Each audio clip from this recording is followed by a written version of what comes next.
My friends, in this morning's gospel, we hear the beautiful request of the apostles to the Lord. Lord, teach us to pray.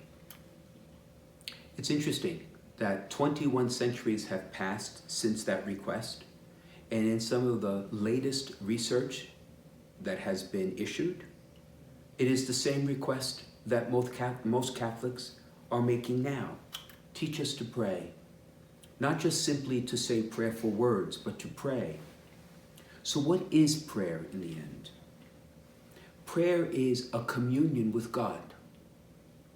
It's a rendering of one's mind and heart and even will in openness to receive God's life back. It is a form of communication that is two ways. We disposing ourselves and offering our intentions and then listening for the response. And sometimes that response may take many forms. But it is a relationship that is the root of prayer. And it's meant just as you and I communicate with each other, or with a spouse, or with a friend, so that we can grow to know them better, love them more deeply, so too in prayer. And therefore it is interesting that the prayer Christ offers is what we call the Our Father.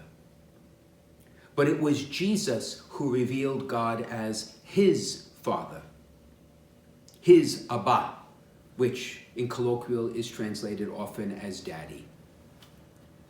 But in this prayer is our Father. So even the most precious gift that the Lord had, which is the relationship, divine and eternal, with his Father, he extends to us. And that's the communion I am referring to. That it's an invitation to enter into the very life of God, through words, through silence, and even at times in the places we find ourselves, to allow God to speak to us, touch us, embrace us, aid us, console us, comfort us, and all the while loving us. We live in a world with lots of words and lots of activities. But if we are neglecting this particular prime and most important relationship with God established in prayer, then we may have a lot that matters little, and we don't have what matters the most. So summer is the perfect time, I think, to rediscover this, because it is a quieter time, isn't it? It's a more restful time. So I invite you, as I will challenge myself, to look at our prayer life and make a conscious effort to spend more time in prayer, in quiet before the Lord, and see the marvels the Lord will do in your life and mine.